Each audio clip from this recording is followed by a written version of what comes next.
বাংলাদেশকে কখনো হিন্দুস্তান ভাববেন না, বাংলাদেশ হিন্দুস্তান হবেও না।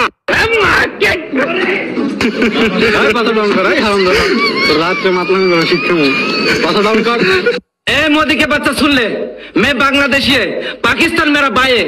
In front of the Yamuna, the resident of the interim. ভাই আমি এটা কিছুতেই বুঝতে পারছি না যে এরা মানুষের বাচ্চা না শুয়োরের বাচ্চা। কেননা মানুষ হলে মানুষত্ব বোধ থাকে, কিন্তু শুয়োরের বাচ্চা হলে তাদের তো আর সেটা থাকে না।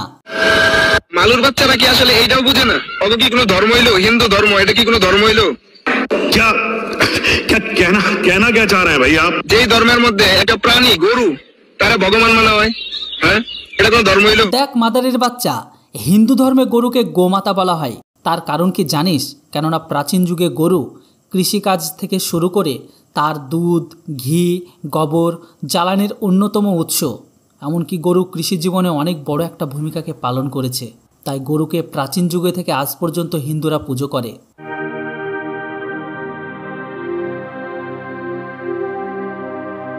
এছাড়া বেদার পুরাণে গরুকে পবিত্র প্রাণী হিসাবে উল্লেখ করা হয়েছে। বলা হয় গরুর দেহে ৩৩ কোটি দেবতা বসবাস করে, তাই গরুকে পুজো করা হয়। তার মানে ওই সকল দেবতাকে সম্মান করা। গরু হচ্ছে অহিংসার দর্শন, আর হিন্দু ধর্ম অহিংসার উপর জোর দেয়। গরু একটি শান্ত নিরীহ প্রাণী হয়। গরুকে হত্যা না করে রক্ষা করাকে ধার্মিক দায়িত্ব হিসাবে দেখা হয়।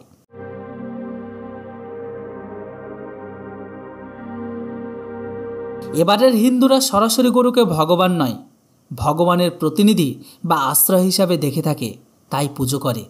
এটা হচ্ছে হিন্দু ধর্মের শ্রদ্ধা, ভক্তি, কৃতজ্ঞতা ও ধর্মীয় নৈতিকতার প্রকাশ।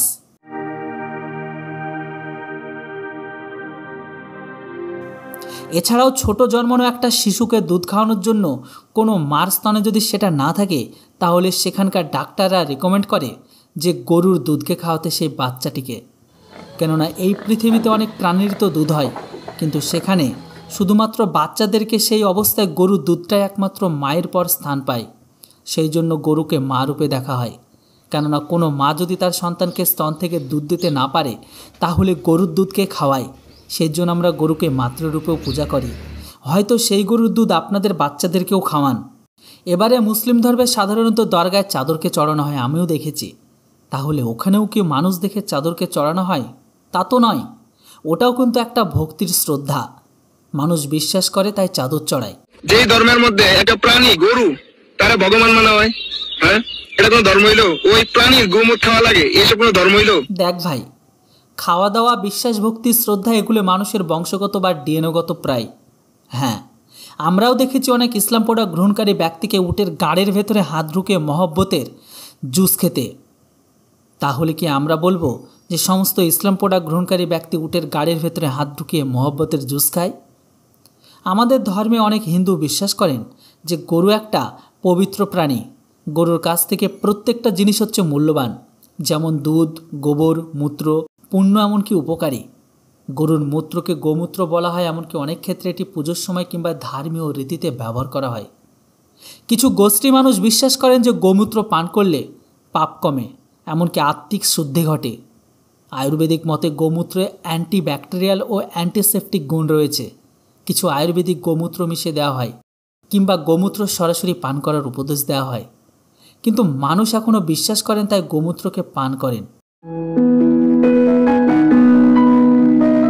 ধর্ম সত্য, এটা মুসলমান ধর্ম, ইসলাম ধর্ম। ওটা আপনাদের কাছে হতে পারে, বাট ওটা আমার কাছে একটি প্রোডাক্ট, তার বেশি কিছু নয়। কেননা যে ধর্মে মানুষকে বেঁচে থাকার থেকে বেশি মরার ফায়দা বলা হয়েছে, সেটা ধর্ম কী করে হয়? তবে এটা সবটাই তো হাতে লেখা।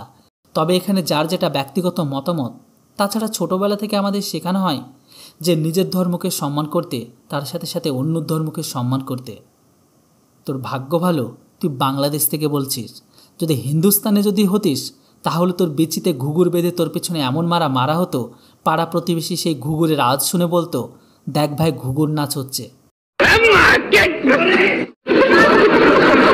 বাংলাদেশকে কখনো হিন্দুস্তান ভাববেন না, বাংলাদেশ হিন্দুস্তান হবেও না, ইরাকও হবে না। কারণ বাংলাদেশের কর্ণধার ডক্টর ইউনূসের কোনো চা বিখ্যাত না। মনে হয় চাচা রোজ সকালে আর সন্ধ্যায় ইউনূস চাচার ইমানদণ্ড ধোয়া জল খায়, তাই ইউনূস জব করতেছে। ঠিক বলেছো। দেখ চাচা, বাংলাদেশকে আমরা কখনো হিন্দুস্তান ভাবি না, বাংলাদেশকে হিন্দুস্তানের আমরা বাথরুম ভাবি। যেইভাবে ঘরের কোনো একটা বাথরুম থাকে অ্যাটাচ, আর বাথরুমকে আমরা কখনো বেডরুম হতে দেব না। Very relax, see you not for mind. Relax, see you not for. আমি ইন্ডিয়াকে ভয় পাই না, এমন হাজার হাজার ইন্ডিয়াকে কেনার ক্ষমতা আমার আছে। ওই ওই ওই কাংলু, কি বললি আর একবার বল। আমি ইন্ডিয়াকে ভয় পাই না, এমন হাজার হাজার ইন্ডিয়াকে কেনার ক্ষমতা আমার আছে। আমি কিন্তু মাস্টার মাইন্ডের খেলোয়াড়, ভুলে যেও না ইন্ডিয়া। এমন হাজার হাজার পরীক্ষা বান দেওয়ার ক্ষমতা আমার আছে। আগে বানটা দিয়া লই, তারপরে তোমাকে বুঝাবো আমি। 1 টাকার ব্লেটে দিনে 2 বার চাচিস দাড়ি, 1 টাকার ব্লেটে দিনে 2 বার চাচিস দাড়ি। কিসের তোর এত তেজ, মুতে দিলে ভেসে যাবে গোটা তোদের বাংলাদেশ। নিজের গানের মধ্যে থাপড়াইতেছে, মুখ খারাপ করতে পারতেছে না পাবলিকের জন্য। ভারতের মুসলমান সমাজ, বাংলার মুসলমানরা তোমাদের সঙ্গে আছে। ভারতে যারা পাকিস্তানি প্রেমী আছো, বাংলাদেশি প্রেমী আছো, তোমরা কিন্তু সেখানে অনায়াসে যেতে পারো। তোমাদের চাচাজান কিন্তু তোমাদের ডাক দিয়েছে। ওই যে কথায় আছে না, ডাক দিয়ে আসে দয়াল আমারে, চাচাজান আপনারে ডাকতেছে, আপনারা চাইলে যাইতে পারেন। নরেন্দ্র মোদীর বিরুদ্ধে দুর্বার আন্দোলন করে তোলো। দেখ চাচা, ভারতের মুসলিমরা কিছুটা হলেও তোদের থেকে শিক্ষিত, ওদের পেটে শিক্ষা আছে। ওরা জানে যে রাজায় রাজায় যুদ্ধ হয়, মরে শালা প্রজা। রাজার কিছুই হয় না, মরে কিন্তু প্রজা। তাই তোর কথায় কিন্তু কেউ সাড়া দেবে না। ভাইজান, তুম হাম এক হি প্লেট মে খাएंगे। क्या बात है, क्या बात है, क्या बात है, क्या बात है, क्या बात है। দেখো বোঝো অবস্থা কি যে হবে গো, কি যে হবে।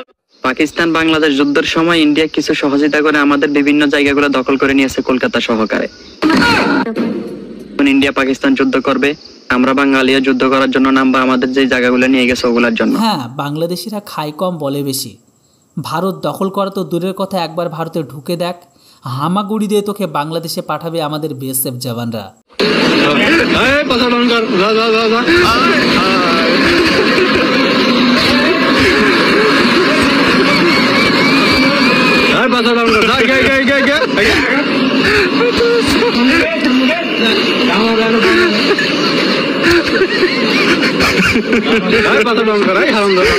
रात में मतलब शिक्षक तू समझा? हाँ नहीं, तू समझा नहीं। ए मोदी के बच्चा सुन ले, मैं बांग्लादेशी है, पाकिस्तान मेरा भाई है। ओए आतंकी का बच्चा, तू भी कान खुल के सुन ले, मोदी तेरा बाप है, समझ में आया आतंकवादी? ওটা ভাই নয়, ওটা হচ্ছে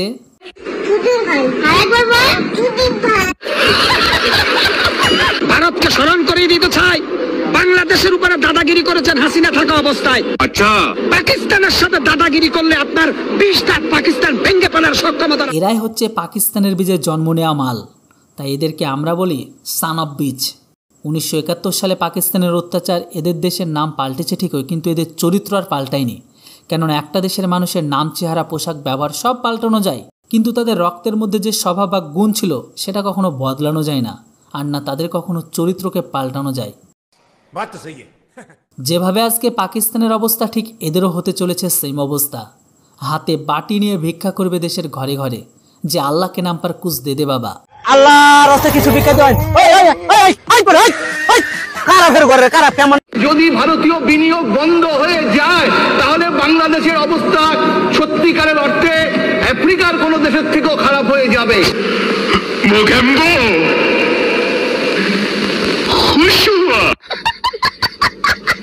ভারতের দাদারা এত বেশি লাফালাফি কইরেন না, আন্তর্জাতিক রাজনীতি বোঝেন। চিকেন নেক দখল করে নিলেই কিন্তু 7 সিস্টার আমাদের। লুঙ্গি বাহিনীর ভয়ে আমাদের গোটা ভারতবর্ষ এখন থর থর থর থর থর করে কাঁপছে। তার কারণ বিশ্বের অন্যতম দেশ, শক্তিশালী দেশ হচ্ছে বাংলাদেশ, যারা 7 সিস্টার দখল করবে। 1971 সালে যারা নিজেদের সিস্টারদেরকে রক্ষা করতে পারলো না, তারা আবার বলে কিনা যে 7 সিস্টার দখল করবে।